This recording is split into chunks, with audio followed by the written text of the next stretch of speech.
Marika-san, and thank you very much, Marika-san, and thank you to SIUK for hosting us here this evening. Welcome to everyone joining us in Japan. Thank you very much for coming along.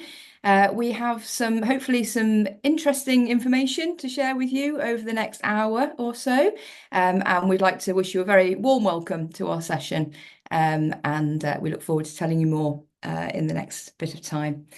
So, as you know, you're joining us tonight for a little bit of an information session and then a taster academic lecture in a very interesting topic relating to global development. And I'm delighted to be joined by some colleagues here from Leeds. So, my name is Claire. I'm based in the international office at the University of Leeds, where I look after all of our activity in Japan. And this evening, you are going to be hearing from my colleague, Dr. Markus Fraundorfer, who is an associate professor in global governance here in our School of Politics and International Studies.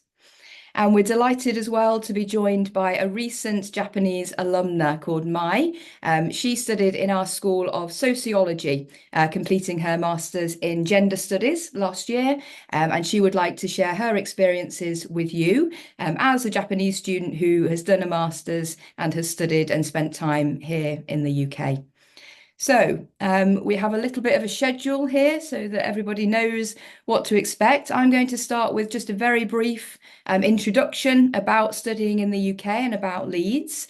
And then Dr. Markus is going to do his lecture, and you'll also have the chance to hear from Mai. And then at the end, all of us are very open to answering any questions that you may have. So you are either welcome to speak to us on the Zoom call, or if you would prefer, you can type any questions into the chat, and we will answer all of them at the end of the session. So I appreciate that we might have a mixed audience here today. Some of you may have already made the decision to come and study in the UK. Some of you may know exactly which course you want to apply for. Some of you may have offers or have applied already. If that's the case, then congratulations. But I do understand that some people may be watching that may not have made all of those decisions just yet. So if you are deciding to come and study in the UK, looking at university quality and looking at things like rankings may play a small part of the decision that you make as to where to study. I would emphasise that although rankings are important, please don't make your decision based purely on rankings. As you will see over the course of the next couple of minutes, there are lots of other factors that you should take into consideration when you are considering studying abroad. And all of those things should play into the ultimate decision as to where you choose to study. As you can see, at Leeds, we are quite lucky. We rank quite highly, both in terms of our academic and our research reputation. There are a couple of other themes that we take very seriously here at Leeds, and we work very hard to maintain a high quality in. For example, our students' employability. So the careers support that we offer to our international students is very good.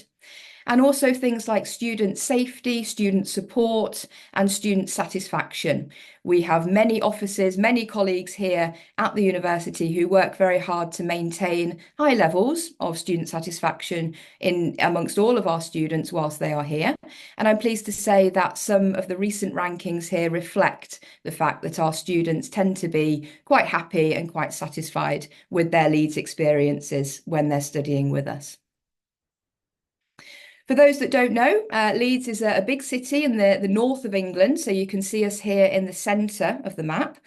We are located 2 hours from London on the train and 3 from Edinburgh. And Leeds is one of the biggest cities in the UK, especially when it comes to student population. So we welcome many, many students from the UK and also internationally each year. And the city itself is the second business and legal centre of the UK after London. It's also known as well as being a student city, it's also known for a very lively music, sports, theatre and UK culture scene. So there's plenty to keep students busy when they are not studying. And the university itself is a campus model. So that means that all of the buildings are on just one site for the University of Leeds. And as you can see, we are located very close to the city centre.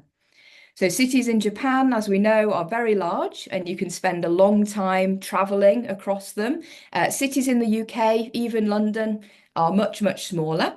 And Leeds is a good example of a very compact and a very convenient city centre. So you can walk right across the campus in around 20 minutes. And then you can walk from the main campus where you will have your teaching or you might live in your accommodation into the main city of Leeds, where all of the entertainment and the shops are, in around 10 to 15 minutes by walking. So it's a very convenient and a very safe student environment. As I mentioned, we are one of the largest universities in the UK. We welcome nearly 40,000 students from over 137 different countries. And we teach nearly all academic subjects. So we offer a huge range of different undergraduate and master's programs across 7 different faculties, which you can see here. I understand in the audience today, the students may be interested more in the social sciences or perhaps business side of things. But as you can see, we teach in nearly all subject areas at Leeds. And during your time in the UK, we appreciate that moving and learning and living in a new culture and a new language and a new environment can bring challenges. So many universities will offer extensive international student support. Leeds has a huge network of this, and you can see some of the examples here. For example, our International Student Office, who run a very comprehensive orientation programme in September when we have our new students join us. And throughout the year, that support continues with academic personal tutoring, student support offices, external partners like the medical practice and the Students' Union. And we all work together to provide safety and a student support network if anyone needs it when they're studying with us in Leeds. I think the other important thing to consider, which Mai will tell you a little bit more about later on, is also about the student life that you will experience. So alongside your studies in the UK, there's also lots of extra opportunities and exciting and interesting things to be doing with your time when you're not studying in the library.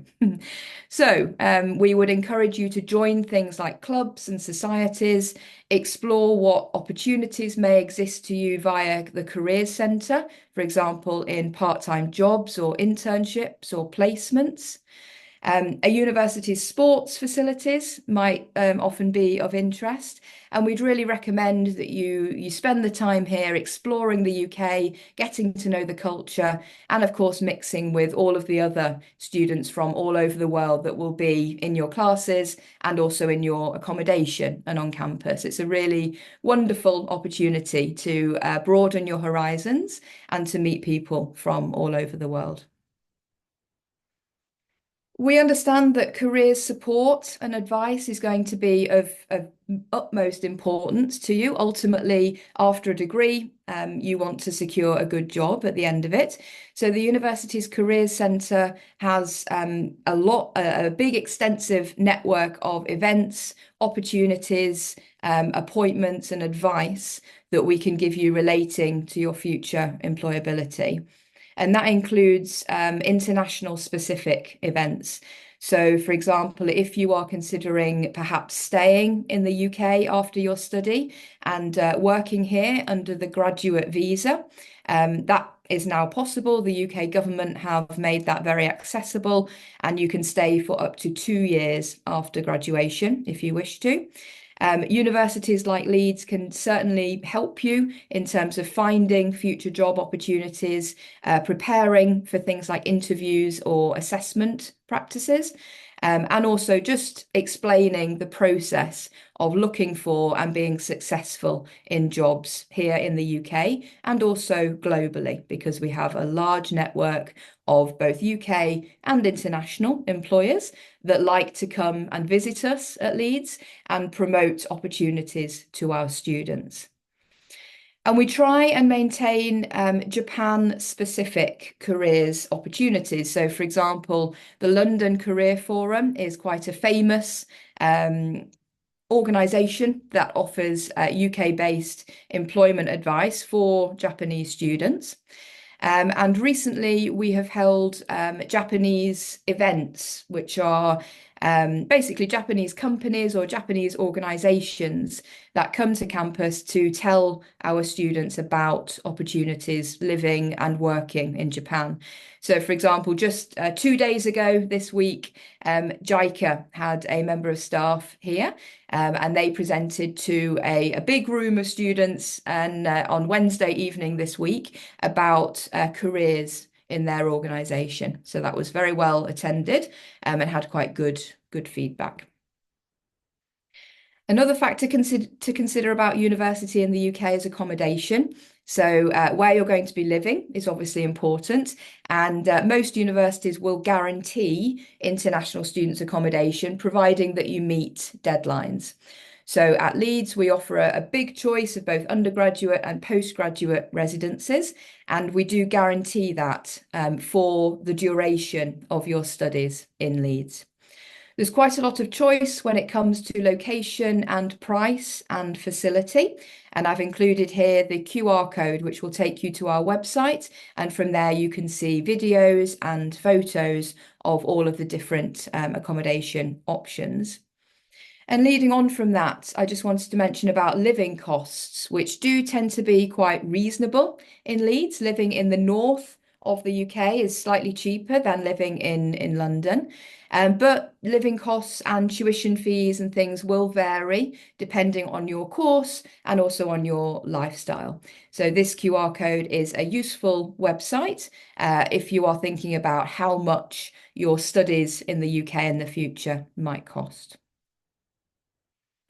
Leading on from that again, so we have a range of scholarships. We offer these at undergraduate and postgraduate level, but this slide here is focusing on our master's provision for this cycle. So if you have an offer for 2025, then I would encourage you to apply for an International Excellence Scholarships. The deadline is not until May to apply, and they can be worth up to 50% of your tuition fee. So if you have an offer from Leeds especially, it is very worth looking at this. Please go onto the website and submit an application by May. So that's all from me for the moment. I'm now going to hand over to my colleague, Dr. Fraundorfer, who is going to present a short lecture entitled The Challenges of Global Cooperation in a Fragmenting World. So Markus, over to you. Thank you, Claire. Hello, everyone. I hope you can see and understand me. If you could move to the first slide. Yep. So I'm the program director of the MA Global Governance and Diplomacy here at the University of Leeds, the School of Politics and International Studies. And well, over the next 20 minutes, I will very briefly summarize some of the key questions that this program discusses and addresses. The first key question is, since this is about how the world is being governed, how to govern the global challenges of our time, such as climate change, pandemics like COVID-19, all those challenges that affect all of us, that affect you who are now at the moment in Japan, and me based in the UK, and everyone around the world. However, it is a very simple question, how to govern these challenges, but very often it is these rather simple, trivial questions that are the most complex ones. So if you look at this image here, this is a very famous painting, and you will all recognize this by the famous Dutch painter M.C. Escher. And when you look at this, it is slightly disconcerting, isn't it? Nothing is where it is supposed to be. Everything is kind of upside down. And the whole painting essentially challenges principal understandings or certainties about how things are supposed to be in this world, right? It challenges our sense of reality. And this is very, very similar to the global system. Yeah? The global system, the architecture of the global political and economic system is very difficult to understand, very complex, and very often does not make sense, right? So then this program essentially focuses on making sense of the global system, because the key problem with the global system is that there is no global government, right? This is why it's called global governance. There's no global government. So wherever you're based in Japan, be it Tokyo, Kyoto, or any other city, you know who your local mayor is, the local party, the key local political authority in your city or your town, yeah? And you can make them responsible for waste collection and any other issues, right? This is, however, very, very difficult at the global level, because at the global level, there is no global authority, right? And this is what we see when we go to the next slide, looking to some key global challenges that we will discuss throughout the course. So one of these key challenges is river and ocean pollution. So on the right-hand side, you see a typical image of plastic pollution, right? And this is something that nowadays affects all of us, no matter where we live. Latest research shows that microplastics can be found everywhere, even in the most remote corners of this planet, and even inside our bodies. It has been even found in our brains, in our bloodstreams. So this is a really huge challenge, plastic pollution. So, but now the key question is, how do you tackle plastic pollution if no one at the global level is responsible for it? Because, for example, there is no global ministry of the environment. There is no global authority for waste collection, yeah, as you would have that in your local town or your local city. So who then takes care of the global plastic in our oceans? Essentially no one. And this is the key problem here. So who is responsible? So that's one of the key questions we try to find out. And how does global cooperation on plastic pollution emerge, right? Let's move to the other image here. So, please, yeah, thank you. The other image here shows that's a typical satellite image of a polluted river, right? In this case, a polluted river in Brazil. Yeah? Major river, you see, it's brown, polluted by toxic mining waste. Yeah, and here again, many of our rivers, as in Japan as well, flow into international waters. In that case, the Atlantic Ocean. In the case of Japan, the Pacific Ocean. Yeah. So what happens if a polluted river, the pollutants of a river, flow into international waters? Who is responsible for that? So in that case, that satellite image, up to, well, the borders here, it's the Brazilian government or the Brazilian Ministry of the Environment that would be responsible for tidying up, cleaning up this river. However, what happens once it flows into the ocean? It's unclear, because again, there is no global authority that would be responsible for that, because international waters are international. Yeah. And another problem, it becomes a global challenge, because even though Brazil is on the other side of the planet, as far away from Japan as you could imagine, at the same time, it affects all of us. It affects people living in the UK. It affects people living in Japan, because I assume that most of you like fish. I do like fish, right? So obviously, most of our fish comes from the oceans. If you eat fish and chips in the UK, it's mostly fish from the Atlantic Ocean, and in the UK, it's mostly the Pacific Ocean. But anyway, so all these pollutants flowing into the oceans from polluted rivers, in the end up in our stomach, right? So this, again, is an example that shows us how environmental disasters that are local, far away from where we live, still affect all of us at some point. Yeah. So, and that's the problem we face nowadays in the 21st century. We are confronted with challenges that are truly global and planetary in nature. They affect every single citizen on this planet, no matter if we want to accept it or not, right? And very often, they affect us in ways that we are not even aware of. So as a consequence, we need to develop global architectures, global institutions global policy mechanisms to address these issues in global ways. If we move to the next slide, then you can see another example that we discuss, another global challenge that we discuss throughout the program, which is pandemics. Yeah? So particularly Asia and Japan is very much aware of pandemics, SARS, swine flu, avian flu, lots of pandemics. And over the past 20 years, pandemics have essentially accelerated because of climate change, environmental degradation, ocean pollution, for example. All of us went through the COVID-19 pandemic. So now we are all aware of the political, economic, social, and cultural consequences of pandemic control. However, once again, who is responsible for the control of such a global pandemic like COVID-19? So one of the images shows the World Health Organization based in Geneva. So the World Health Organization comes closer to something like a global Ministry of Health, even though it isn't. It's just a very small organization. Yeah? And as we have seen during the COVID-19 pandemic, the global policy response coordinated by the World Health Organization was very weak and essentially undermined and hollowed out by national interests, by the interests of lots of nation states and other private actors. So then this is another key question that we're going to tackle throughout the program: how to develop effective and efficient global cooperation involving so many different actors, right? And considering that there is no global authority responsible for disease control, right? Okay. And I give you an example of a third key challenge on the next slide, which is deforestation.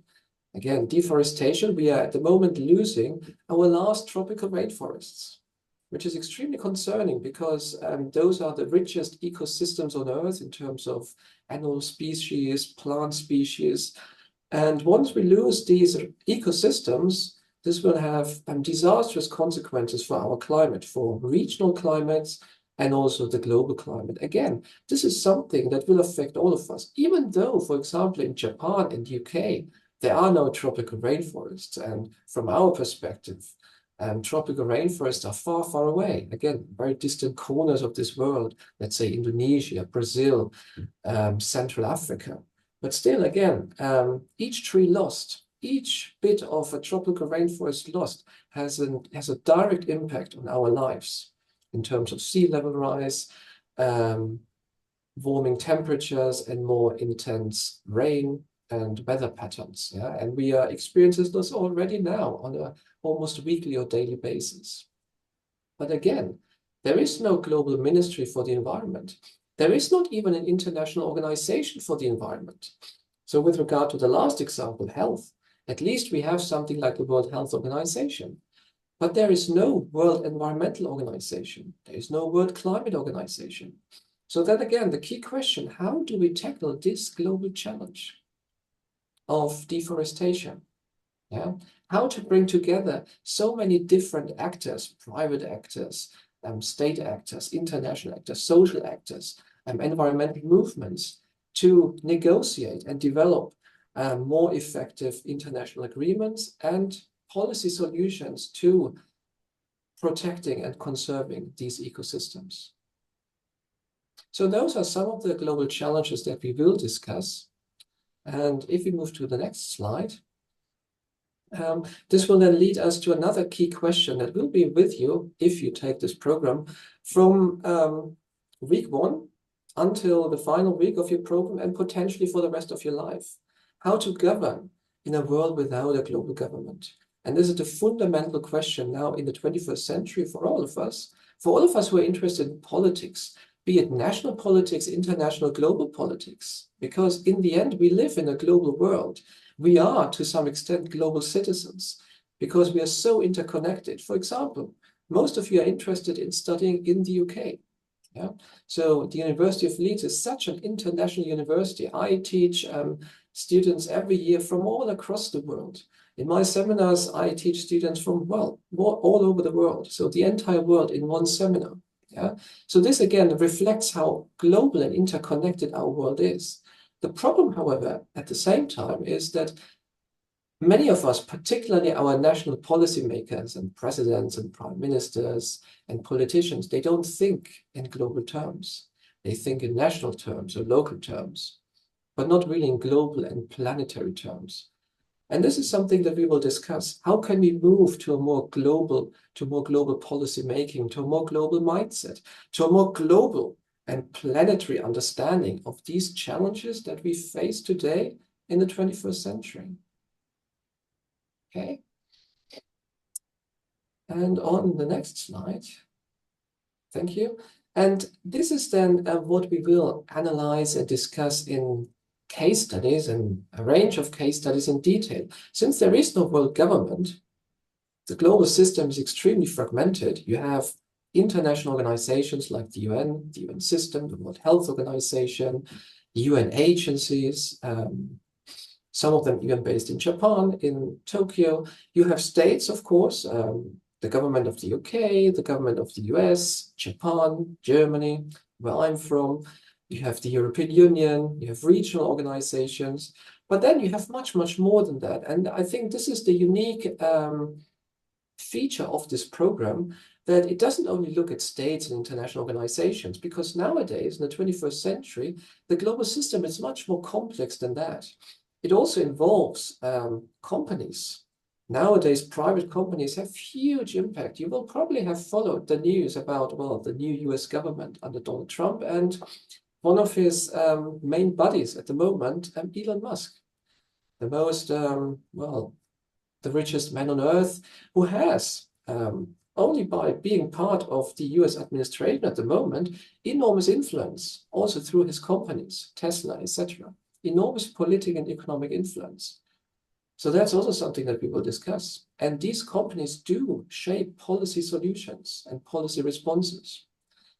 In addition, we will also focus on non-governmental organizations, such as the International Red Cross, Doctors Without Borders, Oxfam, and many other typical NGOs and social movements. Yeah? What is their role? And what is our role? Our role as citizens. How can we as individual citizens contribute to global policy making? Because we can. Yeah, we can. So we don't need to be presidents or prime ministers or diplomats to shape global policy making and global processes. We can do this on an individual basis. And in addition, then, we will also look at some actors that are rarely mentioned when we look at international policy making, which is the role of cities and city networks. Nowadays, cities organized in global city networks have also positioned themselves as global political and diplomatic actors, shaping responses to climate change, to pandemic control, to COVID-19, and many other challenges. For example, the city of Tokyo, right, is part of the C40 Cities Network, which is the most influential city networks of the world's mega cities, right, megalopolises, which shape international climate change solutions. Yeah? In addition, then, one final point, we will also look at philanthropic foundations. And one very good example is the Bill and Melinda Gates Foundation. So again, many people are not aware that the Gates Foundation is nowadays financially more powerful than many states. Yeah? Even though it is just based on one person or one couple, Bill Gates, Bill and Melinda Gates.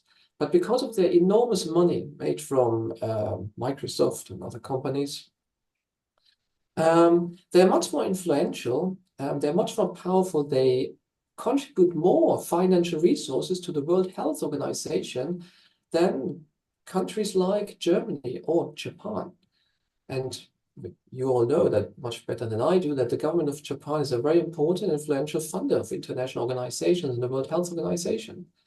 But the Bill Gates Foundation contributes more financial resources to the World Health Organization in many states. So how can that be that a small foundation like the Gates Foundation can be more powerful financially than many states? So here you already see the global system is much more complex than it very often appears. It is not only about states and international organizations, the UN system. It's much more multi-layered. There are much more actors nowadays involved that shape decision-making and that also shape how we think about global challenges and about the global system. right? Okay. And then throughout the course, we will discuss how these different actors that I've just briefly laid out interact, how they connect, and why very often they do not connect, and why very often cooperation fails. Yeah. And this is also a major feature of global governance and global policy making, that cooperation very often at the global level fails. Right? This is particularly what we see with climate change. And here what we also discussed then as a third key question is the UN system. So most of us are familiar with the United Nations system. If you think about international politics, yeah? The United Nations in New York and Geneva, the UN Security Council. However, the UN system nowadays is pretty old. It was developed and set up more than 80 years ago. In the 1940s, after the end of the Second World War, when the world, the international world, was a very different one. With very different superpowers, very different power balances. So then, is the UN system still up to the task now in the 21st century? Does the UN system still have the tools to tackle and address these global challenges of the 21st century? Or do we need to look for reform and alternative ways? So these three questions will stay with you throughout the course and potentially throughout your entire life. Yeah? And then in simulations and essays, case studies, individual debates, discussions, and also discussions with policymakers, not only with academic colleagues, but also policymakers, we will then look and discuss and analyze these in much more detail. And in the last few minutes, I just want to briefly sketch out how this program works, right? Essentially, it is a one-year program. It is divided into 3 terms. Yeah, you will have 3 compulsory modules, and the remaining modules will be optional modules, which is very good because it provides you with lots of freedom and flexibility. So in the first term, you will have the compulsory module of global governance, yeah, where you will discuss the global architecture of the system, yeah, and global challenges. In the second term, you will have to take diplomatic practice, which looks at diplomacy in the 21st century, but also more than just state-based diplomacy and ministries of foreign affairs. It will also talk about the role of cities, yeah, city mayors as diplomats, and those diplomatic practices that hold global governance together. Yeah, so we will look behind the stage, so to say, behind the curtain of global governance. Yeah, and then in the third term, you will write your dissertation, and there you can choose any topic of your choice and develop a dissertation together with a supervisor that you're being allocated. It can be me, but also one of my colleagues, depending on your topic. And that's another key feature of this program and all other MA programs at Leeds. You can then choose optional modules from a long list of modules offered by our department, and which allows you to tailor the whole MA degree program to your interests and to your own needs as well. Yeah, so it's not like a straitjacket. So you can be very flexible and develop your own interests in more detail. And when you look at this list of modules, you will see that they all focus on different aspects of the global politics, global challenges, global development, inequality, security, the environment, climate change, yeah, the role of cities, yeah, climate security, migration. So lots of these global challenges, right? Okay, I think this is all from me. It's a very brief overview. If you have more questions, you can ask me later on at the end of this talk, or you can also write me an email. So I'm very open to answering your email. I will respond, no worries. Yeah, and I'm always happy to answer your questions and queries if you're interested. So thank you very much for listening. Thank you so much, Markus. Yes, plenty of interesting food for thought there, I think, for everybody. So thank you very much. Just for the next couple of minutes, everyone, I'm just going to briefly provide a little bit more detail about the School of Politics and International Studies, which Markus is representing here today. We appreciate that this subject area is of interest amongst some of our Japanese students. So we just wanted to tell you a little bit more about this course and this department at Leeds. And as you can see, they teach a wide variety of different options. So these are the current offerings at master's level, and then at undergraduate level, they teach politics and international development and relations as well. We also offer a range of joint honours programmes, so you can, for example, twin politics with other subjects at undergraduate level at Leeds. We wanted to highlight as well where some of our Polis graduates go on to work. So as Markus has mentioned, the department enjoy lots of links with local policymakers, local organisations and international bodies as well. And as you can see, some of our recent career destinations have included, the list that you can see here, including Japan-specific organisations like JICA that I mentioned earlier on. Just a very brief overview about applying. So if you are interested in applying to study in the UK in the future, colleagues at SIUK are very experienced and very good at this, so they will be able to guide you through the process if you would like their help. But basically, this is a short list of the documents that Leeds would expect to see in a master's level application. So as you can see, normal requirements, things like your degree certificate. Some courses will require additional documents, for example, a personal statement or perhaps a CV. And then we ask everyone for an English language qualification as well. So the website here will provide much more detail about the application process, which I won't go into now, but you are welcome to reach out to us directly or to my colleagues at SIUK in Japan, who will be pleased to help you with any applications that you might want to make in the future.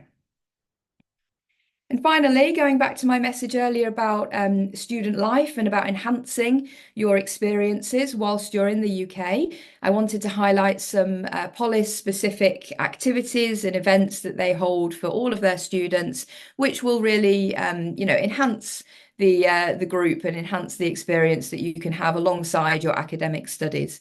So I'd highlight things like careers events. So we invite a variety of different employers that are relating to your programme. So you can see some of the organisations listed here. They might come along to offer things like talks or workshops, or offer things like placement opportunities or jobs to Polis students, and they will be advertised locally within the school. There's also lots to enhance academic interest, so postgraduate conferences and seminars that students can attend, normally for free, I believe, and so they can enhance your academic experience and your knowledge. And then most departments at Leeds have their own student society. So the Student Society for Polis will run both social events, enabling the students to get together to socialise and to meet people and make friends. And they will also work with the school in terms of employability and politics and global development themed events that might be of interest to the cohort. So there's lots going on basically in each school at Leeds, including politics. But to tell you more about that in a much better way than I will, I'd like to introduce Mai now. So as we've said, she studied her master's with us back in 2023 in gender studies. And before that, she studied a preparation course in our language centre, so a 6-week pre-sessional English programme.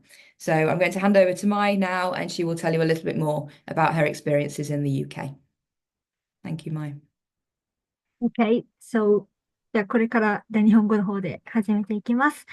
石井舞と申します。去年、2年前に2023年から入って、2024年の12月に卒業したんですけども、マスターコースやっておりました。で、このプリセッショナルっていうのが6週間のものともっと長い10週間のものがあるんですけど、10週間のものはよりベーシックな英語について学んでいくもので、6週間のものは、4週間プラスでやっている子も一緒になって6週間やるんですけど、そちらの方はもっとより、入学して、MA として、勉強する学科により近い内容で、関係ある内容をやっていくので、ただ英語を学ぶっていうだけではなくって、なんでしょう、本授業の方で始まることの前準備っていう形になってます。出身が、新潟県で、大学、アンダーグラデュエイトの時は、英語学科に属していました。Please go to the next page. で、ここちょっと長いのでざっくり言いますと、そうですね。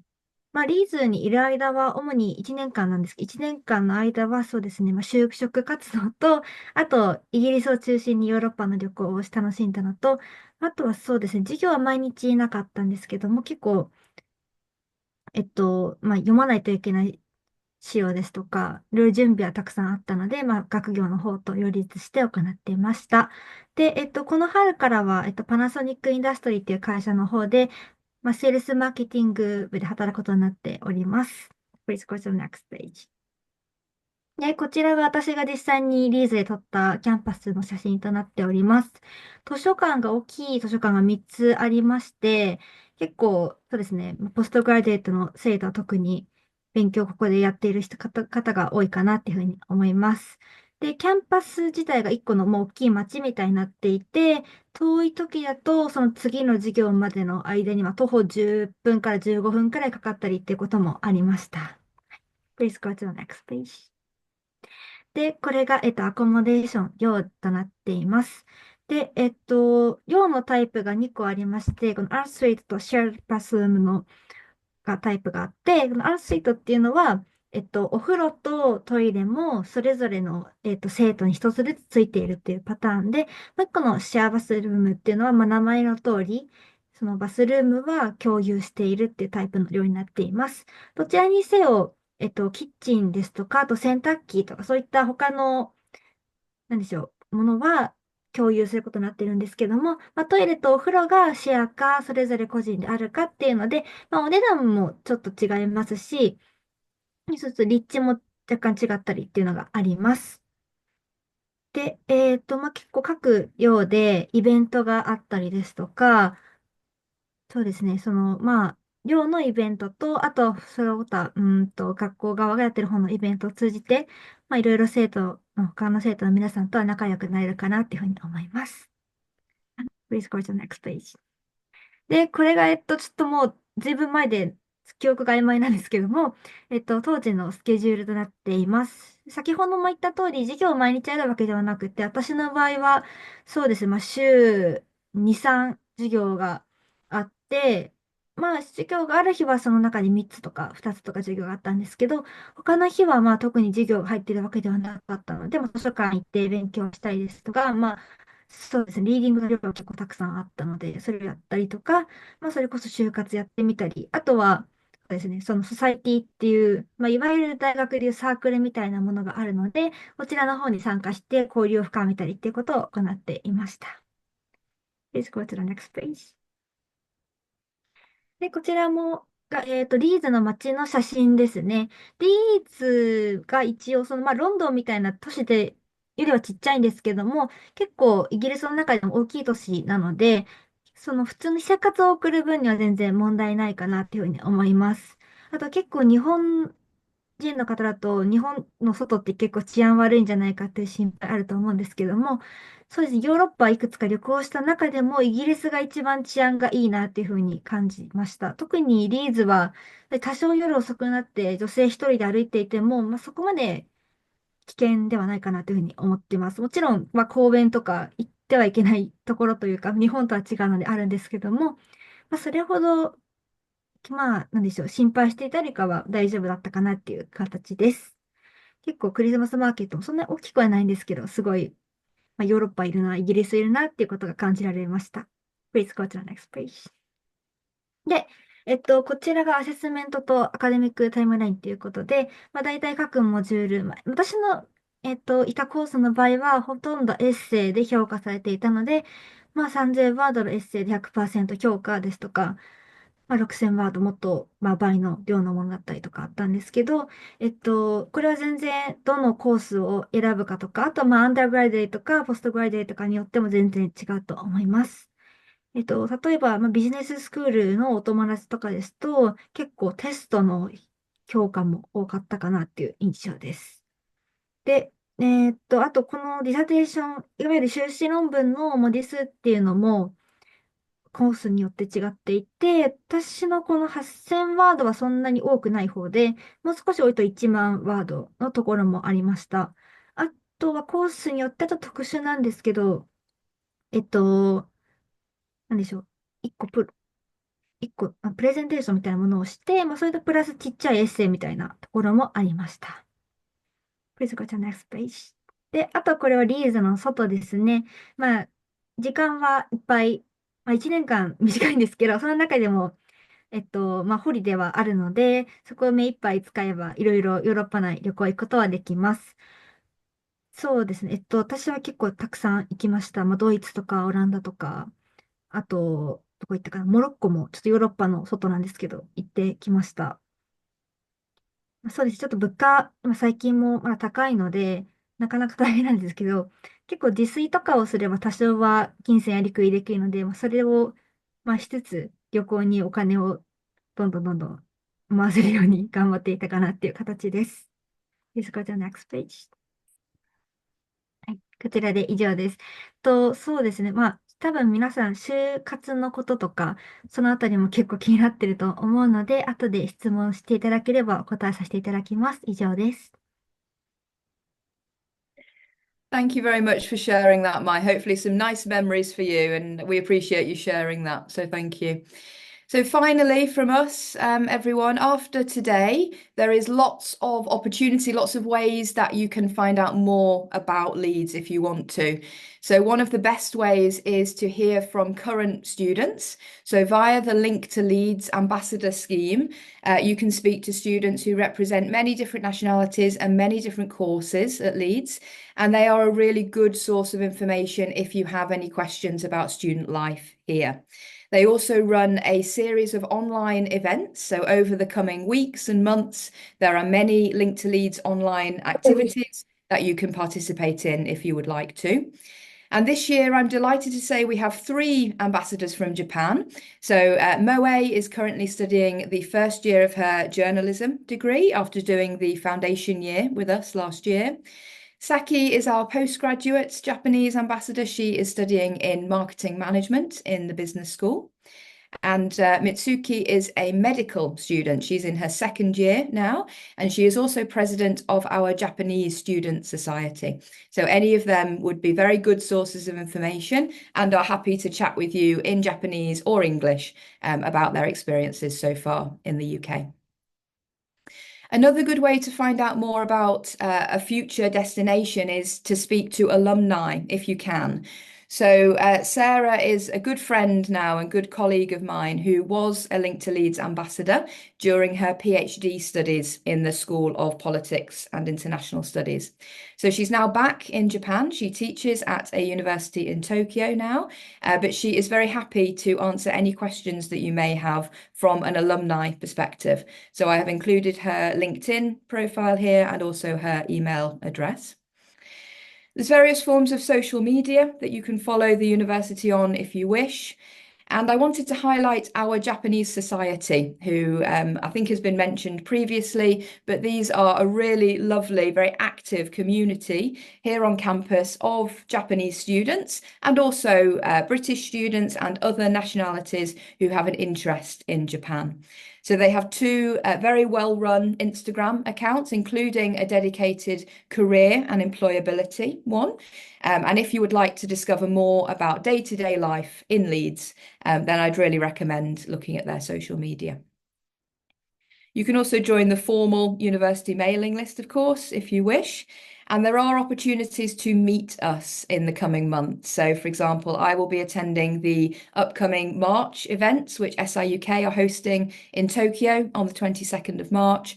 And if you are a Leeds offer holder or if you apply to us this year, you will have access to things like our Mixer event, which is coming up. We have a WhatsApp group. We will be hosting some online pre-departure events for Japan. And we also have a series of webinars coming up as well.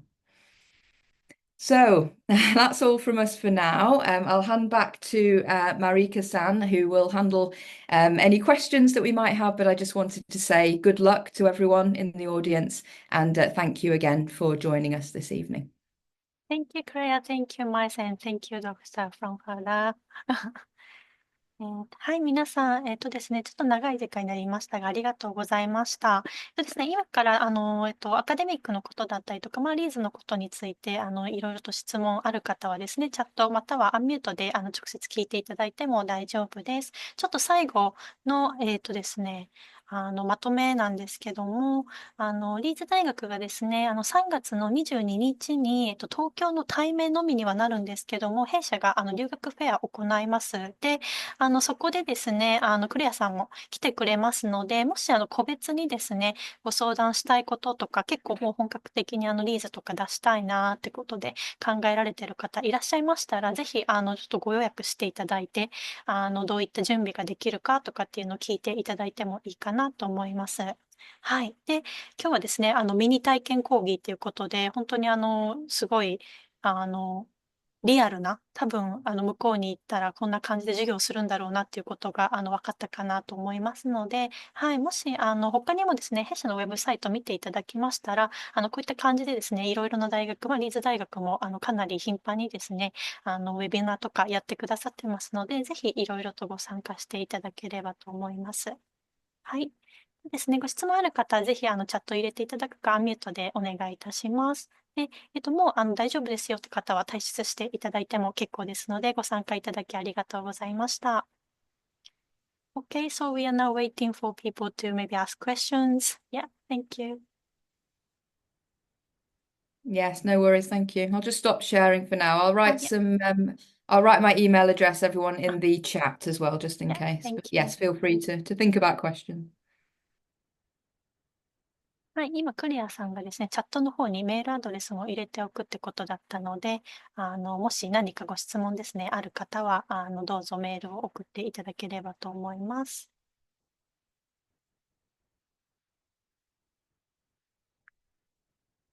Yeah, one student said thank you for your webinar. If you can see it.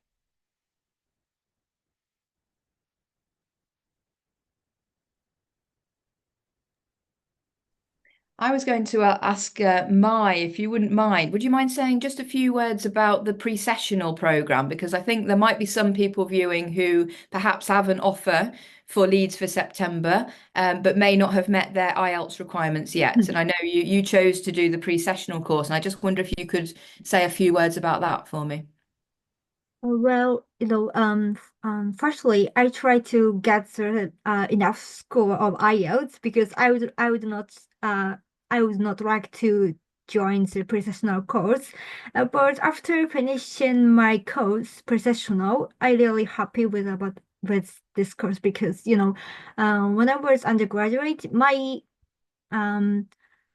major was not related to the emergent studies, so I really I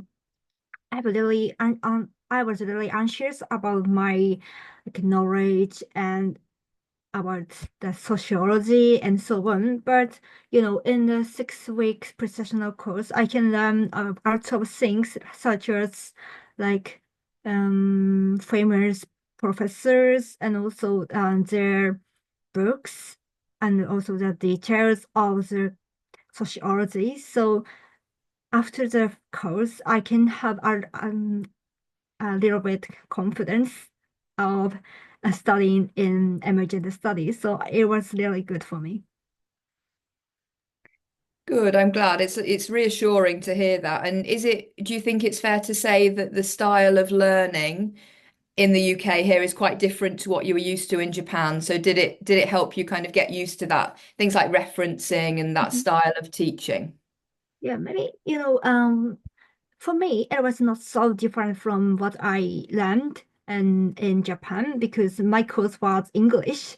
So the style of difference and the style of lesson, like lectures and so on was not so different. But maybe for some students, they're really different from Japan because in Japan they maybe have a lot of class of lectures, not the seminar, but in the UK, they have a lot of seminars. So yeah, maybe it is a good start for them. Great. Yeah, thank you. Markus, do you want to add anything on that from an academic perspective, or maybe from an academic personal tutor perspective, perhaps? Well, what I can say that, at least in my program and also in the School of Politics and International Studies, we have students from all over the world. I did have a few Japanese students in the past, but they are from across the world, Japan, China, Indonesia, and Thailand, so that would be Asia, Africa, across Africa, Latin America. So I specialize in Latin America, Brazil. This is why I mentioned Brazil in the talk. North America as well, and also Europe. So I think this is one of the most enriching and intellectually stimulating aspects of studying in the UK or at the University of Leeds, that you will meet the entire world on the campus. So the entire globe is on the campus, and this is really unique, and even more unique in a program like Global Governance or a similar global program as offered by the University of Leeds or Polis. So this aspect is really intellectually stimulating. And also, as Mai emphasized in her talk, the UK is very close to continental Europe. So it is always fun to travel to other countries, Germany, for example, but France, not too far away, Italy, Spain. Probably worth me mentioning about logistics. So yes, everyone, there is a local airport here called Leeds Bradford, which offers very convenient, cheap flights often to Europe. And then a larger airport is not far away in the city of Manchester. And then some of our Japanese students choose to fly. You can fly direct from Tokyo to London, for example, and then you could easily get a short flight or a train to Leeds. So it's quite well connected. And yes, I'd echo the sentiment during your holidays. It's a very good base to explore the rest of the UK and also Europe, as Mai, I think, did very, very well during her time here. ですね、今、ちょっと、舞さんの方からですね、英語準備コースのお話もありました。で、英語準備コースっていうのは、基本的には IELTS のスコアがですね、足りてない方向けに、用意されているという大学が結構ほとんどなんですけども、ちょっと短い期間ですね、1ヶ月だったり、6週間だったりっていう、ものに参加される方はですね、アカデミックライティング、アカデミックイングリッシュですね。やっぱり日本の大学で学んだ論文の書き方だったりとかっていうのはまたちょっと違うので、そこもきちんと教えてくれるようなコースになっているので、結構皆さん、本コースがスタートされる前ですね。にはもう参加してちょっと環境にも慣れたいしっていうことで、はい、参加される方も結構いるかなと思います。で、やっぱりリーズプレゼントの中でもあったかと思うんですけど、ジャパニーズソサエティとか、結構日本人の学生の方も多いですので、お友達作ったり、コネクション作ったり、そういったボランティア活動ですね、サークルとか参加していただいてっていうこともできるかなと思いますので、はい、リーズ大学ですね、日本人の学生からもかなり人気の大学になりますので、ぜひご検討していただければいいかなと思います。はい。Okay, so I think we are pretty shy people on a Zoom call like this, so we didn't get questions like that, but I think it was very informative. And then if they actually come back to ask questions more, I will definitely let you know, guys. But hi, I think we got one. Yeah. そう、舞さん宛てにですね、ご質問来ております。はい。なので、ちょっと日本語で失礼します。日本人の就活生の中でですね、現地に残られる方と日本に帰国される方の比率はどのくらいなのでしょうかということで、はい。お答えいただいてもよろしいでしょうか。お願いいたします。はい。そうですね。割合、比率で言うと日本に帰る方の方が多いとは思うんですけども、思ったより残る方もいらっしゃいました。もともと社会人経験してから、イギリスに来てっていう方もいたりして、そういう方とかだと、残る方多かったかなっていうのと、中には、また学業を続けられる方もいましたし、そうですね。あちらで就活してるっていう方もいました。ただ、割合っていうと、7、3とかなんですかね。ただ、私の周りは異常にその残る方が多かったので、私の周りだけで言うと、イギリスに残る方の方が多かった気もするんですが、多分割合的には、大体が帰って日本で働かれているのかなっていうふうに思います。はい、ありがとうございました。ですね、イギリスの場合は学位取られた方ですね、卒業後一応2年の、就労できるようなビザ、卒業ビザとかっていうのも取れたりしますので、そこで、現地に卒業後ですね、残ってインターンやられたりとか、就活に集中されたりとかする方もいらっしゃいますし、やっぱり社会人経験日本でされて、学位取りに行かれた方とかっていうのは結構やっぱり戻ってこられて、その後また、もともといた企業で働かれたりとか、新しい仕事に就かれる方とかっていうのも結構おそらく半々ぐらいかなというふうに、はい、思いますので、向こうでちょっと少しでも長くいたいなっていう方もですね、そういった卒業ビザとかっていうような仕組みもありますので、ぜひ使っていただければと思います。はい。